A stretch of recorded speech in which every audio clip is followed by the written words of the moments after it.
സംസ്ഥാനത്തെ തദ്ദേശ സ്വയംഭരണ സ്ഥാപനങ്ങളുടെ പദ്ധതി പ്രവൃത്തികളുടെ പൂർത്തീകരണത്തിൽ വലിയ ഇടിവാണിപ്പോൾ രേഖപ്പെടുത്തിയിരിക്കുന്നത്. സാമ്പത്തിക വർഷം ഏകദേശം അവസാനിക്കാറായിരിക്കുന്നു. 32% താഴെ മാത്രമാണ് ഇതുവരെ പദ്ധതികൾ പൂർത്തിയായത്. ഈ ട്രഷറി നിയന്ത്രണം പദ്ധതികളുടെ നടത്തിപ്പിൽ സാരമായി ബാധിക്കുന്നുണ്ട്. പിന്നോക്കാവസ്ഥയ്ക്ക് അതിനുള്ള പ്രധാനപ്പെട്ട കാരണം അതാണെന്നാണ് ആരോപണം. റിപ്പോർട്ട്. മാർച്ചിൽ സാമ്പത്തിക വർഷം അവസാനിക്കാനിരിക്കെ തദ്ദേശ സ്ഥാപനങ്ങളുടെ പദ്ധതി പ്രവൃത്തികളുടെ പൂർത്തീകരണത്തിൽ സംസ്ഥാന ശരാശരി 31.34%. ട്രഷറിയിൽ കെട്ടിക്കിടക്കുന്ന ബില്ലുകൾ കൂടി ലഭ്യമായാൽ പോലും 37% മാത്രം. 60% പദ്ധതികളെങ്കിലും പൂർത്തിയാക്കേണ്ട സമയത്താണ് 32%-ലേക്ക് സംസ്ഥാന ശരാശരി എത്തി നിൽക്കുന്നത്. ഈ സാമ്പത്തിക വർഷം 7460 കോടിയുടെ പ്രവൃത്തികളാണ് ആകെ തദ്ദേശ സ്ഥാപനങ്ങൾ പൂർത്തിയാക്കേണ്ടത്. ഇതിൽ ഇതുവരെ ചെലവഴിച്ചത് 2337 കോടി മാത്രം. ഇനി ചുരുങ്ങിയ ദിവസങ്ങൾക്കുള്ളിൽ ചെലവഴിക്കാൻ ബാക്കിയുള്ളതാകട്ടെ 5123 കോടി രൂപ. ട്രഷറി നിയന്ത്രണമാണ് പ്രതിസന്ധിക്ക് കാരണമെന്നാണ് ഉയരുന്ന ആരോപണം. ബില്ലുകൾ പാസ്സാകുന്നതിനുള്ള കാലതാമസവും ഉയർന്ന തുകകളുടെ ബില്ലുകൾ പാസ്സാക്കാത്തതും തദ്ദേശ സ്വയംഭരണ സ്ഥാപനങ്ങളുടെ പ്രവർത്തനങ്ങളെ തന്നെ സാരമായി ബാധിക്കുന്നുണ്ട്. പദ്ധതി വീതം അനുവദിക്കുന്നിടത്ത് തന്നെ കുറേ കാലതാമസം വന്നു. രണ്ടാം ഗഡു കുറേ നേരത്തെ അനുവദിക്കേണ്ടതിന് പകരം വളരെ വൈകിയാണ് അനുവദിച്ചത്. നവംബർ 4-ന് ഞങ്ങളുടെ കയ്യിൽ കിട്ടിയ ഉത്തരവ് ജൂലൈ 29-ന് ഇറക്കിയ ഉത്തരവാണ്. എന്നിട്ടാണ് ആ പണം നമുക്ക് അനുവദിച്ചു തരുന്നത്. അത് ചെലവഴിക്കാനായപ്പോഴേക്കും ട്രഷറി നിയന്ത്രണം വന്ന് ചെലവഴിക്കാൻ പറ്റാതെ വന്നു. പിന്നെ ട്രഷറി നിയന്ത്രണം വന്നപ്പോൾ പറയും വേണ്ട, ഒക്ടോബറിലുള്ളതാണ് ഇപ്പോൾ മാറിക്കൊണ്ടിരിക്കുന്നത്. അതിന് മുമ്പുള്ള ഒന്നും മാറാൻ, അതിനുശേഷമുള്ള ഒന്നും മാറാൻ പറ്റിയിട്ടില്ല. സംസ്ഥാനത്തെ 1200 തദ്ദേശ സ്ഥാപനങ്ങളിൽ 50% പദ്ധതി പ്രവൃത്തികൾ പൂർത്തിയാക്കിയത് ആകെ 11 മാത്രം. ട്രഷറി നിയന്ത്രണം പല പദ്ധതികളിൽ നിന്നും കരാറുകാർ പിന്മാറുന്നതിനും പദ്ധതികളുടെ പ്രവർത്തനം തന്നെ മന്ദഗതിയിലാക്കുന്നതിനും കാരണമാകുന്നുണ്ട്. കരാറുകാർ മടി കാണിക്കുന്നുണ്ട്, വർക്ക് ചെയ്യുന്നില്ല. അവർ കരാർ എടുത്തവർ പോലും അത് നീട്ടിക്കൊണ്ടു പോവുകയാണ്. പെട്ടെന്ന് ചെയ്തു തീർത്താൽ പെട്ടെന്ന് പണം കിട്ടുമെന്നുള്ള ധാരണ അവർക്ക് ഇല്ലാതെ പോയിട്ടുണ്ട്. അതുകൊണ്ടുള്ള പ്രയാസങ്ങൾ അനുഭവിക്കുന്നുണ്ട്. അങ്ങനെ എല്ലാ നിലക്കും പദ്ധതികൾ മുന്നോട്ട് കൊണ്ടുപോകാൻ വയ്യാതെ എല്ലാ തദ്ദേശ സ്ഥാപനങ്ങളും പ്രാദേശിക അടിസ്ഥാന വികസന മേഖലയിലാണ് പ്രതിസന്ധി രൂക്ഷമായി ബാധിക്കുന്നത്.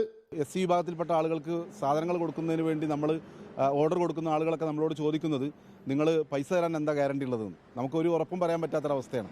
പൈസ കിട്ടുമെന്നുള്ളത് ഉറപ്പ് പറയാൻ പറ്റാത്ത രീതിയിൽ ട്രഷറി നിയന്ത്രണം, നമ്മൾ കടുത്ത ട്രഷറി നിയന്ത്രണമായിരിക്കുകയാണ്. ഇത്രത്തോളം കടുത്തൊരു നിയന്ത്രണം ഇതിനു മുമ്പ് ഒരിക്കലും ഉണ്ടായിട്ടില്ല. സംസ്ഥാന സർക്കാർ അടിയന്തര ഇടപെടൽ നടത്തിയില്ലെങ്കിൽ പദ്ധതി വിഹിതം ചെലവഴിക്കുന്നതിൽ കോടികളുടെ നഷ്ടമാണ് തദ്ദേശ സ്ഥാപനങ്ങൾക്ക് ഉണ്ടാകാൻ പോകുന്നത്. Reporter Ashkar Ali Karimba, in Reporter, Malappuram. Ashkar Ali നമുക്കൊപ്പം ചേരുന്നുണ്ട്. അഷ്കർ അലി, ഇനി അവസാനിക്കുന്നത് ഒരു മാസം, ഫെബ്രുവരി ഒരു മാസവും പിന്നെ ജനുവരിയിൽ ബാക്കി നിൽക്കുന്ന 20 ദിവസവും കൂടെ കൂട്ടിയാൽ ഒരു 50 ദിവസം കൂടെ ബാക്കി ഉണ്ടാവും. ആ 50 ദിവസങ്ങൾക്കിടയിൽ ഇനി 20%-ലധികം പദ്ധതി നിർവഹണം നടത്തുക സാധ്യമല്ലെന്നാണ് മനസ്സിലാക്കുന്നത്. അങ്ങനെ പോയാൽ കഷ്ടിച്ച് 55% അതിലേക്ക് എത്തി നിൽക്കുമല്ലേ ഈ തദ്ദേശ സ്ഥാപനങ്ങളിലെ പദ്ധതി നിർവഹണവും വികസന പരിപാടികളുമെല്ലാം?